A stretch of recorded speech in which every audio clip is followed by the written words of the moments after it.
हाय, पूरे वर्ल्ड में कोरोना का कहर जारी है और इंडिया में रिया का और नागिन का। जब हमें फुर्सत मिलेगी तो हम कोरोना की बात भी कर लेंगे। कोई भी देश इस पेंडेमिक से बचा नहीं है। वर्ल्ड भर की सरकारें WHO के साथ मिलकर इसको कंट्रोल करने का प्रयास कर रही हैं, पर ये ऐसा है कि मानने को तैयार ही नहीं है। जिद्दी इतना है कि जा ही नहीं रहा। हमने तो बहुत सारी चीजें करी अपने यहाँ, घंटे घड़ियाल बजाए, इसको बहरा किया, उसके बाद इसको दीपक से जलाया। अब क्या करें भाई?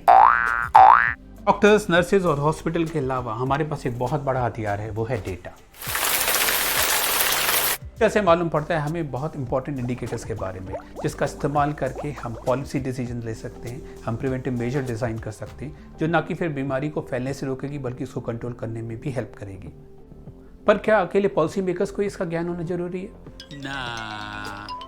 जनता जब तक इस डेटा को समझेगी नहीं, तब तक वो सरकार की किसी पॉलिसी को सही से अपनाएगी नहीं, क्योंकि उसको विश्वास ही नहीं होगा कि जो स्टेप सरकार ने लिए वो सही है भी कि नहीं, कारगर हैं भी कि नहीं।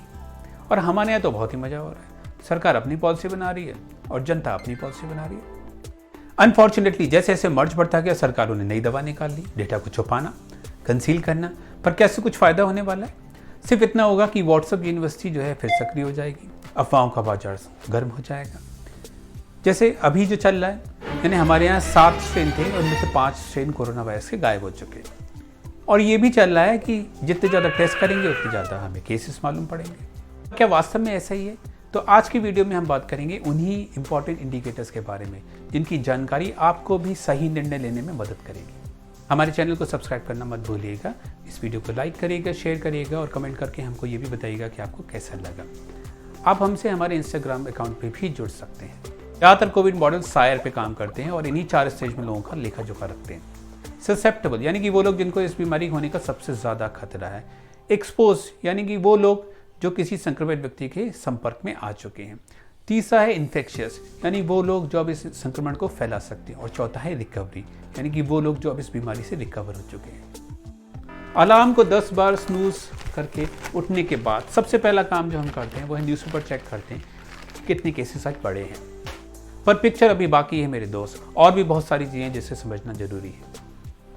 अब यहाँ पे एक सवाल है, क्या डेटा को समझना हर एक के बस की बात है? तो इसीलिए हम लोग डेटा को कन्वर्ट करके एक कर्व में बदल देते हैं, यानी कि पिक्चर में बदल देते हैं, जिससे सबके लिए समझना आसान हो जाए।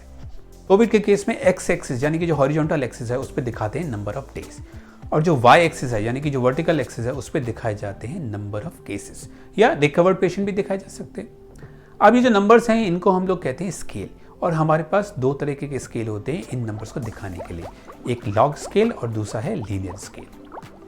लीनियर स्केल में जो नंबर हैं वो बढ़ते हैं एक निश्चित इंटरवल पे, यानी कि 10, 20, 30, 40 ऐसे करके। पर क्या कोई भी बीमारी कभी इस तरीके से बढ़ती है? ना। इन्फेक्शियस डिजीज बढ़ती है एक्सपोनेंशियली। वैसे लॉकडाउन में मेरी नींद और मेरी भूख यानी कि मेरा जो खाना खाना है वो भी एक्सपोनेंशियली बढ़ा।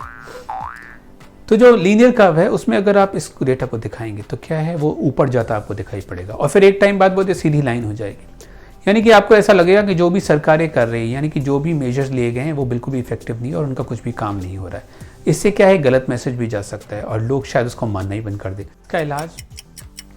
इसका इलाज है लॉग स्केल। लॉग स्केल में जो एक्सपोनेंशियल लाइन है उसकी जगह एक स्ट्रेट लाइन आती है, और जब भी ग्रोथ रेट चेंज होगा, कम या ज़्यादा होगा, तो ये लाइन बेंड हो जाएगी ऊपर या नीचे की तरफ में। नीचे जाने का मतलब है ग्रोथ रेट कम हो गया।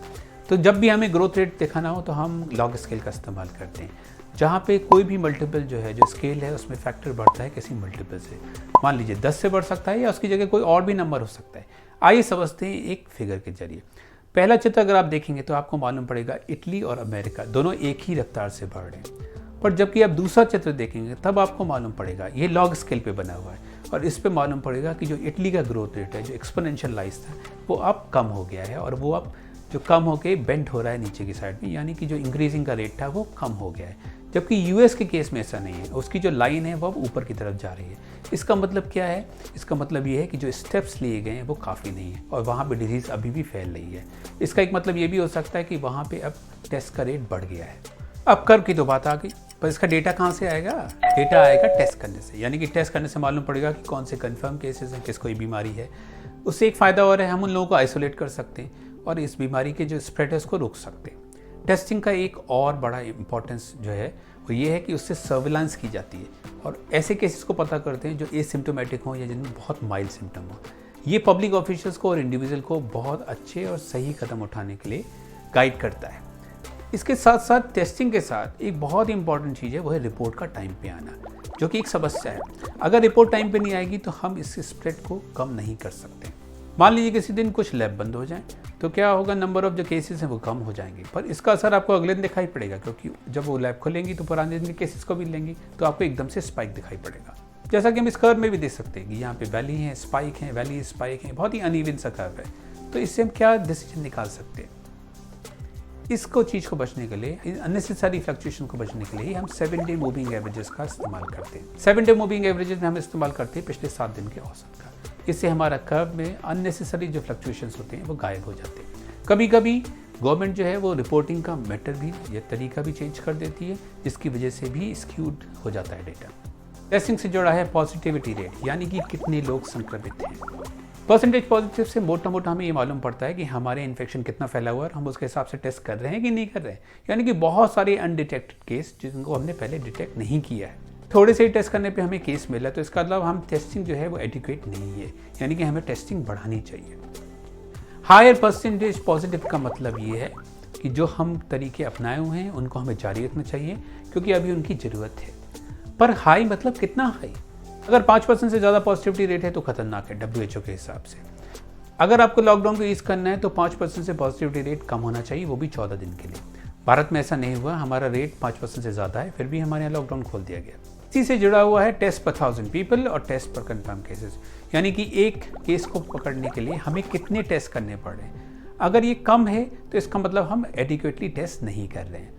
टेस्ट पर 1000 पीपल का मतलब यह है कि 1000 लोगों पे हम कितने टेस्ट कर रहे हैं। बहुत से देश जो हैं वो कितने लोगों को टेस्ट किया इसको रिपोर्ट करते हैं, जबकि बहुत सारे जो देश हैं वो कितने टेस्ट किए इसको रिपोर्ट करते हैं। इसमें संभव है कि वो ऊपर हो, क्योंकि एक ही व्यक्ति को बार बार टेस्ट भी किया जा सकता है। चलिए अब बात करते हैं risk of death from Covid, और इसके लिए हम इस्तेमाल करते हैं, पहला इंडिकेटर है केस फर्टिलिटी रेट का। बहुत से अखबारों में जब रिस्क ऑफ डेथ की बात आती है तो हम लोग केस फर्टिलिटी रेट की बात करते हैं, जबकि ये risk of death of infected person नहीं है।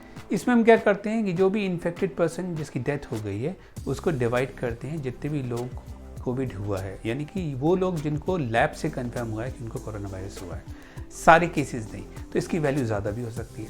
रनिंग पैंडेमिक में इसकी मेजरमेंट करने से बहुत ही मिसलीडिंग रिजल्ट भी मिल सकते हैं। इसलिए मिल सकते हैं क्योंकि शुरुआत में हम सिर्फ सिम्टोमेटिक पेशेंट्स के ऊपर ध्यान रखते हैं और जो एसिम्टोमेटिक पेशेंट हैं उनके ऊपर ध्यान नहीं रखते, जिसकी वजह से इसका ओवर एस्टिमेशन हो सकता है। धीरे धीरे समय के साथ साथ इसकी वैल्यू कम हो सकती है। उसी तरीके से जो बहुत सारे इन्फेक्टेड पर्सन हैं उनकी डेथ भी हो सकती है, जिसकी वजह से इसका अंडर एस्टिमेशन भी हो सकता है। इसीलिए केस फर्टिलिटी रेट जो है हर लोकेशन का अलग होता है और एक टाइम के लिए होता है। अगर हम केयरफुल रहें तो हम इससे सीवियरिटी का पता लगा सकते हैं और उसी के मुताबिक एक स्टेप्स भी ले सकते हैं। इन्फेक्शन फर्टिलिटी रेट में हम जितने भी लोगों की डेथ हुई है उसको कितने भी लोगों को कोविड हुआ है उसके रिस्पेक्ट में निकालते हैं, यानी कि उनमें वो लोग भी इंक्लूड करते हैं जिनको लैब से कंफर्म नहीं किया गया है। साइंटिस्ट इसका अनुमान लगा सकते हैं, क्योंकि ऐसा अनुमान लगाना मुश्किल है। और सीरोलॉजिकल जो टेस्टिंग है इससे एस्टिमेट किया जाता है कि कितने जो केसेस हैं सोसाइटी में होंगे। उदाहरण के लिए मान लीजिए 10 लोगों की डेथ हुई है और टोटल 500 लोग हैं जो इस बीमारी से इन्फेक्टेड हुए थे, तो हमारा जो इन्फेक्शन फर्टिलिटी रेट है वो सिर्फ 2% का होगा। क्रूड मोर्टेलिटी रेट या क्रूड डेथ रेट से हमें पता करते हैं कि पूरी पॉपुलेशन में किसी इंसान की इस बीमारी से मृत्यु होने की कितनी प्रोबेबिलिटी है। अंत में हम बात करते हैं कोविड के लिए किए जाने वाले टेस्टों की। पहला है RT-PCR टेस्ट, जो एक बहुत ट्रस्टेड और बहुत रिलायबल टेस्ट है। इसमें थ्रोट या नोज से स्वैब लेते हैं, जिसके लिए हमें एक डेडिकेटेड मशीन चाहिए, लैब चाहिए, और ये आसान नहीं है, इसकी रिपोर्ट आने में भी टाइम लगता है। दूसरा टेस्ट है एंटीजन टेस्ट, यानी कि रैपिड एंटीजन टेस्ट। इसमें हम लोग क्या करते हैं, बॉडी में जो एंटीजन्स हैं उनका पता करते हैं। इस टेस्ट के लिए कोई बहुत ज़्यादा बड़ी लैब हमें नहीं चाहिए और ये मोबाइल वैन्स में भी किया जा सकता है और ये बहुत क्विक है, पर इसमें फॉल्स नेगेटिव बहुत आते हैं। एंटीजन्स हमारी बॉडी में वो सब्सटेंस होते हैं जो इम्यूनिटी रिस्पॉन्स को स्टिमुलेट करते हैं। जब भी टेस्ट का डेटा देखें तो उसमें ज़रूर देखें कि कितने हमने एंटीजन टेस्ट किए हैं और कितने RT-PCR टेस्ट किए गए। इस वीडियो का मकसद है आपको इन्फॉर्म करना, जैसे कि आप और ज़्यादा इन्फॉर्म डिसीजन ले सकें। अंत में हम वही करेंगे, अपने चैनल की मार्केटिंग करेंगे। अगर आपको ये वीडियो पसंद आया हो तो हमारे चैनल को सब्सक्राइब करिए, इस वीडियो को लाइक करिए और शेयर करिए, और हमें कमेंट में लिख के बताइए कि आपको ये वीडियो कैसा लगा। अगर आप बेल आइकन को प्रेस करेंगे तो आपके पास नोटिफिकेशन भी आएंगे। अब हम आपसे मिलेंगे अगले वीडियो में, तब तक अपना ख्याल रखिए। Bye bye.